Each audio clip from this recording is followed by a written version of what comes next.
강우석은 따뜻하고 단란한 가정에서 자랐습니다. 우석의 부모는 매일 아침 아들을 학교에 보내며 따뜻한 손길로 그의 머리를 쓰다듬었고 저녁이 되면 작은 식탁에 둘러앉아 온 가족이 함께 식사하며 하루를 나누었습니다. 아버지 강태석은 동네에서 작은 철물점을 운영하며 성실히 일하는 가장이었습니다. 손님들에게 항상 친절했던 그는 가게 앞에 자주 앉아 동네 어르신들과 담소를 나누곤 했습니다. 어머니 김연지는 아들의 점심 도시락에 정성스레 반찬을 담으며 하루하루를 살뜰히 챙기는 사람이었습니다. 그러나 행복한 일상이 깨지기 시작한 것은 우석이 12살 되던 해였습니다. 아버지가 평소보다 피곤한 기색을 자주 보이더니 결국 병원에서 암 진단을 받았습니다. 가족 모두가 큰 충격에 휩싸였지만 어머니는 남편의 병을 고치기 위해 온 힘을 다했습니다. 그녀는 병원과 집을 오가며 아버지를 간호했지만 몇 달 후 아버지는 세상을 떠났습니다. 아버지의 빈자리는 너무나 컸습니다. 집안의 경제적 상황도 악화되어 어머니는 아르바이트를 하며 생활비를 마련해야 했습니다. 하지만 그 과정에서 극심한 스트레스와 과로로 인해 어머니도 뇌출혈로 쓰러지고 말았습니다. 병원에 도착했을 때 어머니는 이미 회생할 수 없다는 의사의 말을 들었습니다. 우석은 순식간에 부모님을 모두 잃고 고아가 되었습니다. 아직 어리던 그는 혼자가 되었고 결국 유일한 친척인 외삼촌에게 맡겨졌습니다. 외삼촌은 서울 광장시장 근처의 허름한 빌라에 살고 있었습니다. 그는 도박에 빠져 있었고 며칠씩 집에 들어오지 않는 일이 잦았습니다. 외숙모는 집을 나간 지 오래였으며 사촌 형과 누나는 우석을 사람 취급도 하지 않았습니다. 처음 외삼촌 집에 들어섰을 때 우석은 문이 삐걱거리는 소리와 함께 곰팡이 냄새가 풍기는 좁은 방에 혼자 머물러야 했습니다. 사촌 형과 누나는 쓸데없는 애가 와서 방만 차지해 라며 노골적으로 싫어하는 기색을 보였습니다. 야, 내가 여기서 뭐라도 할 줄은 아냐? 사촌 형은 비웃으며 우석에게 청소를 시켰습니다. 누나는 밥은 내가 해. 우리 먹을 것도 같이 준비해. 넌 공짜로 먹는 거잖아. 라고 말하며 온갖 심부름을 시켰습니다. 그나마 이 집에서의 생활은 참고 견딜만 했습니다. 하지만 추석날 상황은 최악으로 치달았습니다. 추석날 외삼촌은 또다시 집에 들어오지 않았습니다. 사촌 형과 누나는 거실에서 TV를 보며 음식을 잔뜩 차려놓고 먹고 있었습니다. 우석이 조심스럽게 다가가 저도 같이 먹으면 안 될까요? 라고 물었을 때 사촌 형은 냉소적인 표정으로 말했습니다. 너 같은 애가 왜 같이 먹어? 이 집은 원래부터 좁았어. 내가 없으면 더 편해질 텐데. 맞아, 여기서 나가.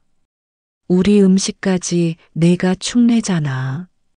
누나는 짜증 섞인 목소리로 말을 보탰습니다. 결국 우석은 아무 말도 하지 못하고 쫓겨났습니다. 그는 배가 고팠지만 갈 곳이 없었습니다. 추석날에 활기찬 시장 거리를 떠돌며 사람들의 웃음소리를 들을 때마다 고독감과 비참함이 밀려왔습니다. 시장에는 생선의 비린내와 고소한 전 냄새가 섞여 떠돌고 있었습니다. 아이들이 부모 손을 잡고 전통 놀이를 즐기는 모습을 보며 우석은 더 이상 버틸 수 없었습니다. 그는 쓰레기통에서 버려진 배추잎과 야채를 주워 입에 넣으며 눈물을 흘렸습니다. 왜 나만 이런 걸까? 우석은 스스로를 원망하며 골목 구석에 기대 앉았습니다.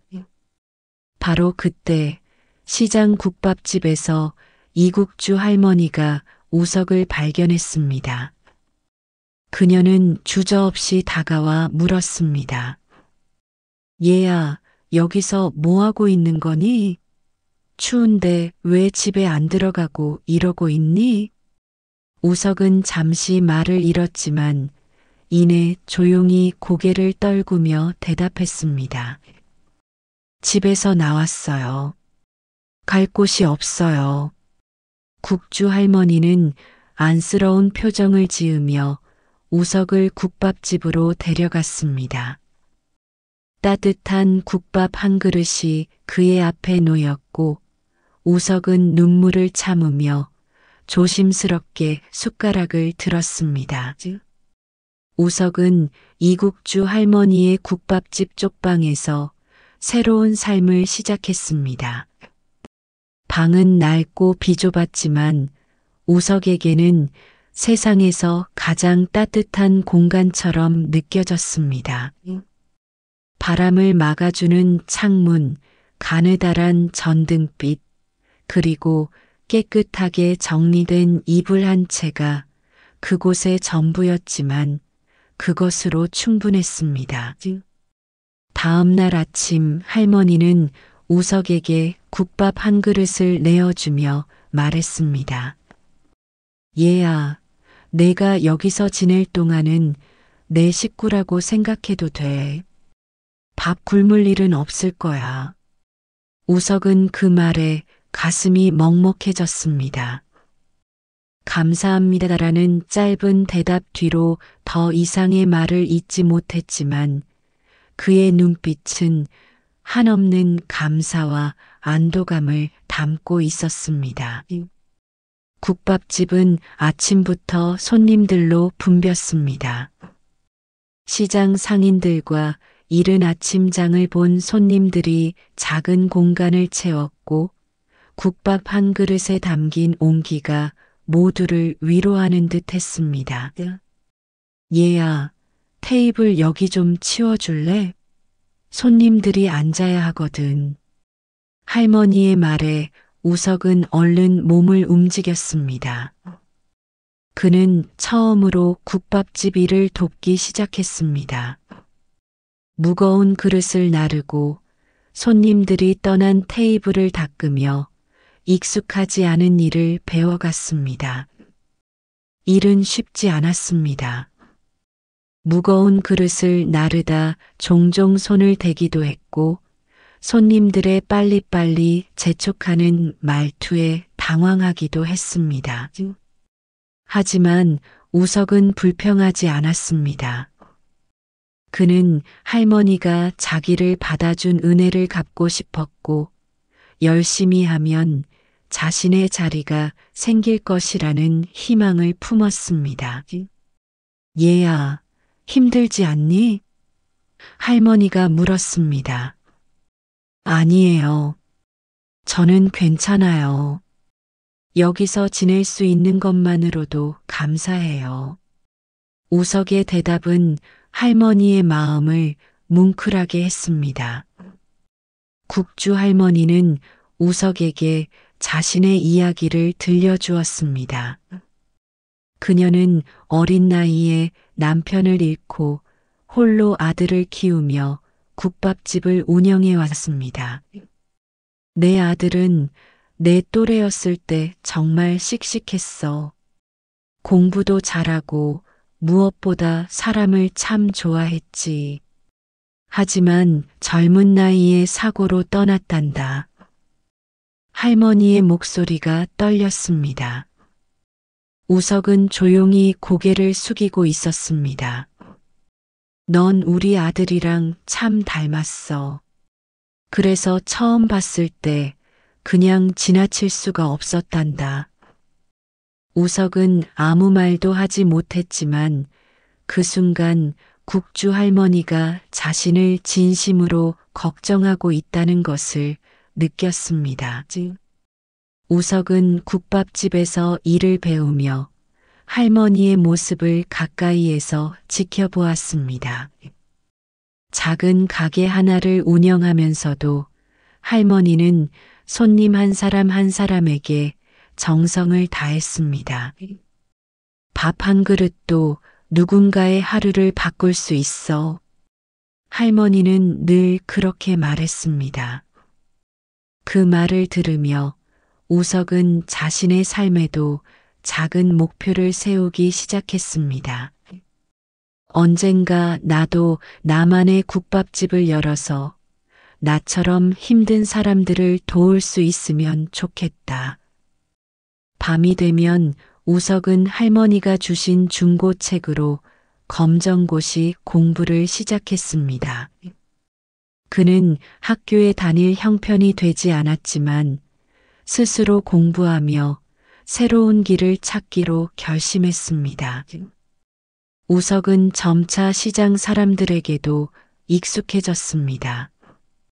국밥집 옆 채소 가게의 주인 아저씨는 우석을 볼 때마다 젊은 놈이 야무지네. 열심히 살아.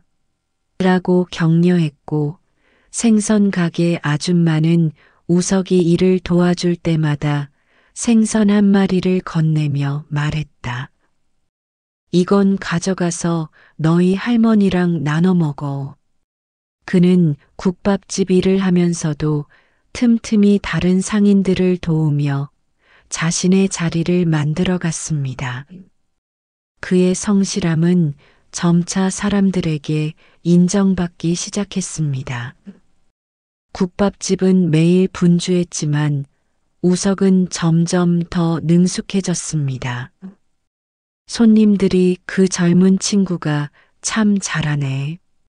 라고 칭찬할 때마다 그는 작은 성취감을 느꼈습니다. 그리고 그 성취는 그의 마음속에 희망의 씨앗을 심었습니다. 그는 자신에게 주어진 기회가 얼마나 소중한 것인지 알고 있었습니다. 내가 여기서 배우고 익힌 것들이 언젠가는 나를 더 나은 사람으로 만들어줄 거야. 그는 매일 그렇게 다짐하며 하루를 마무리했습니다. 시간이 지나면서 우석은 국밥집 일에 익숙해졌고 시장 사람들과도 친해졌습니다. 그러나 모든 일이 순탄할 수는 없었습니다. 인생은 때때로 더 큰 시련을 통해 사람을 시험하기 마련이었습니다. 우석이 국밥집에서 지낸 지 1년이 되던 겨울이었습니다. 국주 할머니는 아침마다 기침이 잦아지고 손에 쥔 국자의 떨림이 잦아졌습니다. 얘야, 이 국자를 이렇게 잡아봐. 팔에 힘을 더 줘야 밥을 더 잘 퍼낼 수 있어. 할머니는 우석에게 가르쳐 주려 애썼지만 점점 그 가르침의 빈도가 줄어들었습니다. 어느 날 할머니는 갑자기 주방 바닥에 쓰러졌습니다. 우석은 놀라서 할머니를 부축하며 외쳤습니다. 할머니, 정신 차리세요. 시장 사람들의 도움으로 급히 병원에 모셨지만 의사는 폐렴과 만성질환이 겹쳐 치료가 쉽지 않다고 했습니다. 무리하지 않으셔야 합니다. 집에서 충분히 쉬셔야 해요. 의사의 말을 듣고 우석은 안타까움에 고개를 숙였습니다. 할머니가 병상에 누운 이후 우석은 국밥집 운영을 홀로 맡아야 했습니다. 그는 할머니에게 배운 대로 밥을 퍼내고 국을 끓이며 손님들을 맞이했습니다. 그러나 손님들의 요구를 모두 만족시키기에는 역부족이었습니다. 아이고, 국이 좀 짜네. 할머니가 끓인 게 아니구먼. 이제 맛이 예전 같지 않아. 손님들이 떠나갈 때마다 우석의 마음은 무거워졌습니다. 그는 밤마다 쪽방에서 검정고시 공부 대신 식당 운영에 대해 고민하며 머리를 싸맸습니다. 어떻게 하면 할머니처럼 이곳을 잘 운영할 수 있을까? 나도 국밥의 비법을 완벽히 익힐 수 있을까? 그때 시장 상인들이 우석에게 뜻밖의 조언을 해주었습니다. 얘야, 이번에 요리 대회가 열린다고 하더라. 거기 나가서 너도 배워보는 게 어때? 우석은 망설였지만 한편으로는 도전해보고 싶었습니다. 내가 잘할 수 있을까? 그는 스스로에게 물었습니다.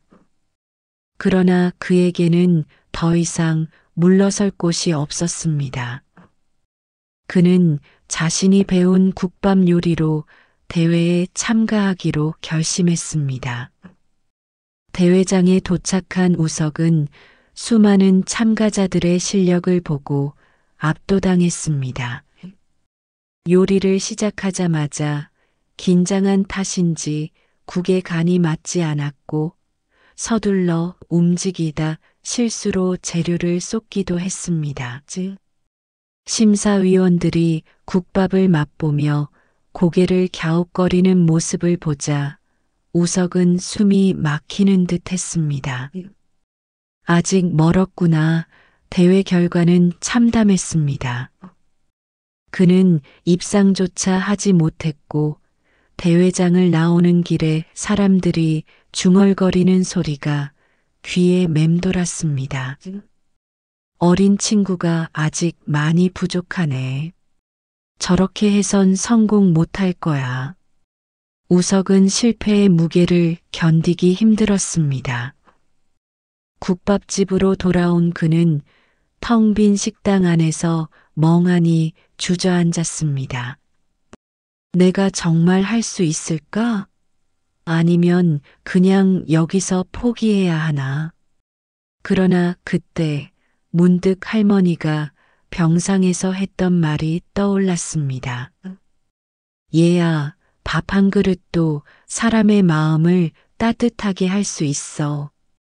하지만 정성 없이 만든 밥은 아무것도 못하지. 그 말은 우석에게 다시 힘을 주었습니다. 그는 할머니의 가르침을 떠올리며 작은 것부터 다시 시작하기로 했습니다. 그는 국밥의 맛을 연구하기 위해 더 많은 자료를 찾고 시장 상인들에게 조언을 구하며 새로운 국밥 레시피를 만들어 갔습니다. 얼마 지나지 않아 우석은 또다시 도전을 결심했습니다. 그는 작은 규모의 지역 요리 대회에 참가하며 자신감을 회복하기 시작했습니다. 이번에는 철저히 준비하고 손님들의 의견을 반영한 국밥을 선보였습니다. 결과는 2등. 비록 우승은 아니었지만 그는 자신이 나아갈 길을 찾았다는 확신을 얻게 되었습니다. 우석은 이제 단순히 국밥집 운영을 넘어 자신의 국밥 브랜드를 만들겠다는 꿈을 품게 되었습니다. 할머니가 다시 건강해지시면 이곳을 더 큰 가게로 키워서 나처럼 어려운 사람들을 돕겠어. 그는 그렇게 다짐했습니다. 우석은 새로운 국밥 레시피와 성공에 대한 희망을 품고 시장에서 열심히 일했지만 세상은 여전히 그에게 가혹했습니다. 꿈을 이루기 위해 더욱 큰 도전을 준비하는 과정에서 그는 또 한 번 예상치 못한 시련에 부딪혔습니다. 국주 할머니는 점차 건강을 회복하는 듯 보였지만 얼마 지나지 않아 상태가 다시 악화되었습니다. 이번에는 병원비가 더 큰 문제로 다가왔습니다.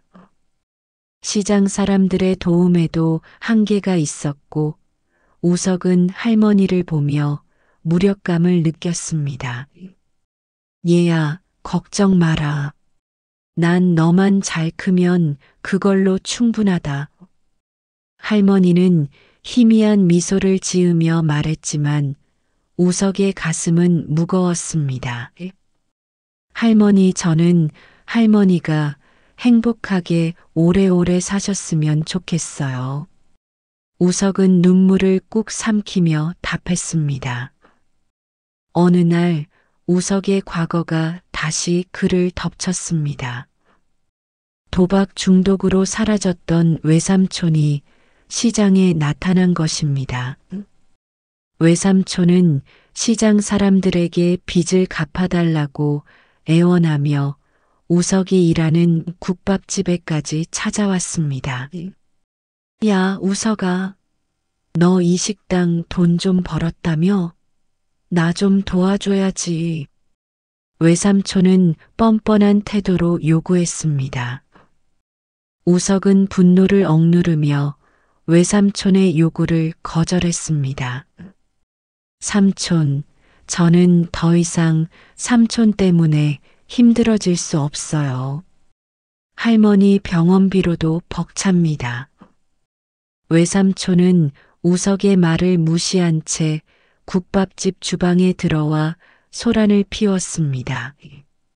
시장 사람들은 외삼촌의 행동을 비난했지만 우석의 마음에는 여전히 혼란이 가득했습니다. 이런 상황 속에서도 우석은 좌절하지 않았습니다. 그는 자신의 꿈을 이루기 위해 한 걸음 더 나아가기로 결심했습니다. 그러던 중 한 유명 요리사가 서울 광장시장을 방문해 우석의 국밥집에서 식사를 했습니다. 이 국밥 맛이 아주 진국이네. 주인이 누구야? 우석은 조심스럽게 앞으로 나섰습니다. 요리사는 그에게 질문을 던졌습니다. 이 국밥을 내가 직접 만들었나? 이렇게 좋은 맛을 가진 아이가 왜 여기서만 머무르고 있는지 궁금하군. 우석은 자신의 이야기를 솔직하게 털어놓았습니다. 부모님을 잃고 외삼촌 집에서 겪었던 어려움, 그리고 국주 할머니의 도움으로 새로운 삶을 시작하게 된 사연까지. 요리사는 그의 이야기에 깊은 감명을 받았습니다.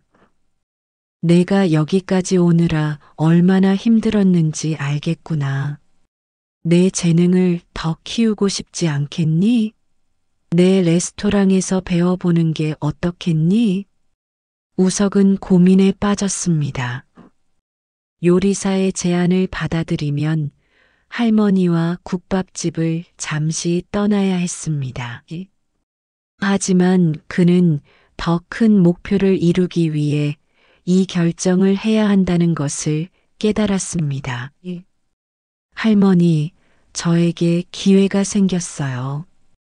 더 배우고 성장해서 할머니와 이 가게를 더 나은 곳으로 만들고 싶어요. 국주 할머니는 우석의 결단을 응원했습니다. 얘야, 사람은 가끔 낯선 곳으로 떠나야 새로운 것을 배울 수 있단다. 내가 가서 더 많은 걸 배우고 돌아오길 바란다. 우석은 유명 요리사의 레스토랑에서 일하기 시작했습니다. 그는 처음에는 서투르고 힘들었지만 국밥집에서 배운 성실함과 끈기로 점차 두각을 나타냈습니다. 요리사는 우석에게 말했다. 넌 이 일을 위해 태어난 아이 같아. 내가 만든 음식에는 특별한 온기가 느껴져. 그런 재능은 돈으로 살 수 없는 거야. 우석은 다시 한번 자신의 길에 대한 확신을 가졌습니다. 제가 더 성장하면 꼭 다시 돌아가 국밥집을 더 좋은 곳으로 만들 거예요. 그리고 저처럼 어려운 사람들을 돕는 일을 하고 싶습니다. 우석은 도시에서 요리 대회에 참가하며 이름을 알리기 시작했습니다. 그는 이제 국밥뿐만 아니라 다양한 요리를 배우며 자신의 한계를 뛰어넘었습니다. 대회에서 연달아 우승하며 요리계에서도 주목받는 인물이 되었지만 그의 마음은 여전히 국밥집과 국주 할머니에게 향해 있었습니다. 우석은 이제 자신의 요리로 사람들에게 감동을 전하는 요리사가 되었습니다. 그는 도시에서 성공을 이루고 요리 대회에서도 인정받는 인물이 되었지만 마음 한구석에는 늘 국주 할머니와 광장시장에 대한 그리움이 있었습니다. 우석은 어느 날 큰 결심을 했습니다. 이제는 내가 받은 은혜를 갚을 때야. 그는 할머니와 함께했던 국밥집을 새롭게 단장하고 시장 사람들을 돕는 프로젝트를 시작하기로 마음먹었습니다. 그는 시장으로 돌아와 허름했던 국밥집을 현대적으로 리모델링하고 메뉴를 새롭게 구성했습니다. 여전히 전통적인 국밥의 맛을 유지하면서도 손님들에게 더 나은 서비스를 제공하기 위해 노력했습니다. 그의 가게는 곧 광장시장에서 가장 유명한 음식점 중 하나가 되었습니다. 국주 할머니는 여전히 우석의 곁에 있었지만 나이가 들어 병상에서 보내는 시간이 늘어갔습니다. 어느 날 할머니는 우석의 손을 꼭 잡고 말했습니다. 얘야, 내가 이렇게 잘 커준 게 나한테는 가장 큰 위로야. 내가 가진 건 많지 않지만 내가 여기서 받은 것들을 꼭 세상에 나눠주길 바란다. 우석은 할머니의 말을 가슴 깊이 새겼습니다. 할머니, 약속할게요. 제가 받은 사랑을 더 많은 사람들에게 돌려줄게요. 우석은 국밥집 운영만으로 만족하지 않았습니다. 그는 시장 상인들을 위한 교육 프로그램을 시작했습니다. 어려운 환경 속에서 장사를 배우지 못한 상인들에게 요리와 경영을 가르치고 더 나은 환경에서 일할 수 있도록 지원했습니다. 또한 과거 자신처럼 어려운 환경에 처한 아이들을 돕기 위해 장학금 프로그램을 만들었습니다. 시장의 상인들은 우석의 노력을 보고 박수를 보내며 그를 지지했습니다. 우석이 덕분에 우리 시장도 새롭게 태어난 것 같아. 채소 가게 주인은 웃으며 말했습니다. 우석이 성공한 이야기는 외삼촌의 귀에도 들어갔습니다. 외삼촌은 빚더미에 앉아 여전히 도박의 굴레에서 벗어나지 못한 상태였습니다. 그는 망설임 끝에 국밥집을 찾아왔습니다. 우석아, 내가 잘못했구나. 이제서야 내가 얼마나 대단한 사람인지 알겠어. 미안하다.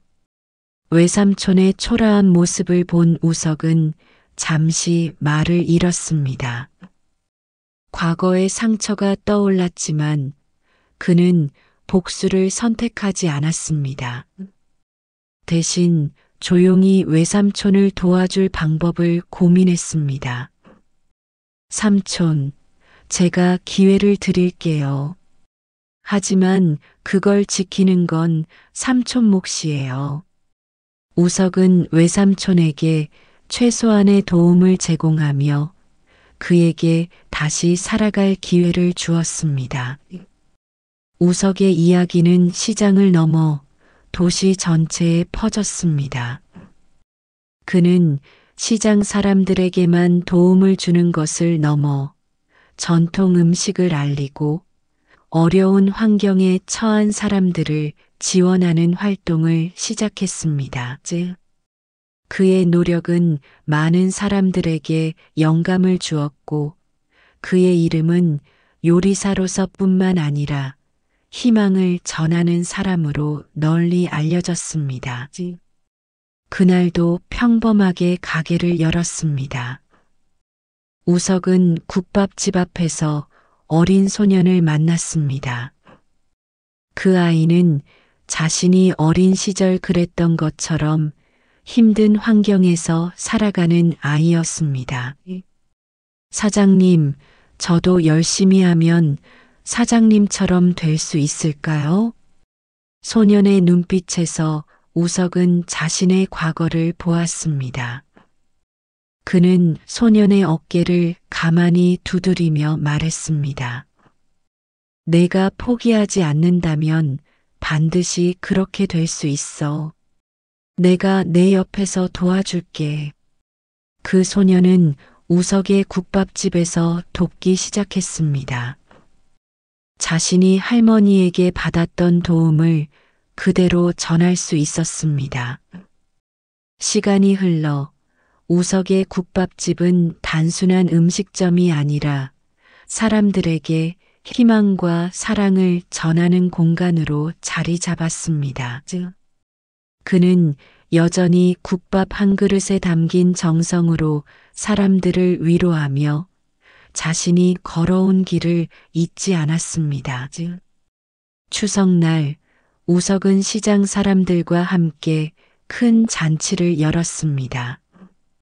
국주 할머니가 남긴 따뜻한 말처럼 그는 밥 한 그릇도 사람의 마음을 바꿀 수 있다는 믿음으로 더 많은 사람에게 사랑과 희망을 전하며 살아갔습니다.